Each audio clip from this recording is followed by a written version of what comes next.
चोरीच्या दुचाकी विकण्यासाठी आलेल्या दर्शन जाधव, फारुख शेख आणि प्रतीक पाटील या तिघांना स्थानिक गुन्हे अन्वेषण शाखेच्या पथकानं फुलेवाडी रिंग रोडजवळ सापळा रचून अटक केली।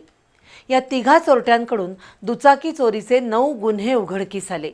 त्यांच्याकडून 5.25 लाख रुपये किमतीच्या 12 दुचाकी जप्त करण्यात आल्या। कोल्हापूर जिल्ह्यात दुचाकी चोरीच्या गुन्ह्यांमध्ये वाढ झाली आहे। या पार्श्वभूमीवर स्थानिक गुन्हे अन्वेषण शाखेची पथकं सक्रिय झाली आहेत। अंमलदार वैभव पाटील यांना दुचाकी चोरट्यांविषयी माहिती मिळाली होती। त्यानुसार फुलेवाडी रिंग रोडवरील कोतवाल नगर इथं सापळा रचण्यात आला। दुचाकी चोरटा दर्शन जाधव आणि फारुख शेख हे दोघे जण कोतवाल नगर इथं चोरीच्या दुचाकी विक्रीसाठी आले होते। त्यावेळी पोलिसांनी दोघांना ताब्यात घेतलं।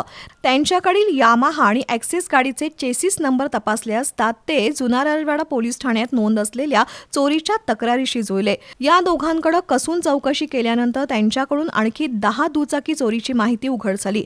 पोलिसांनी एकूण 12 दुचाकी जप्त करून चोरट्यांचा तिसरा साथीदार प्रतीक पाटील यालाही अटक केली आहे। ही कारवाई उपनिरीक्षक संतोष गळवे, अंमलदार गजानन गुरव, प्रदीप पाटील, महेंद्र कोरवी, संतोष बर्गे, विशाल खराडे, परशुराम गुजरे, शिवानंद मठपती यांनी केली।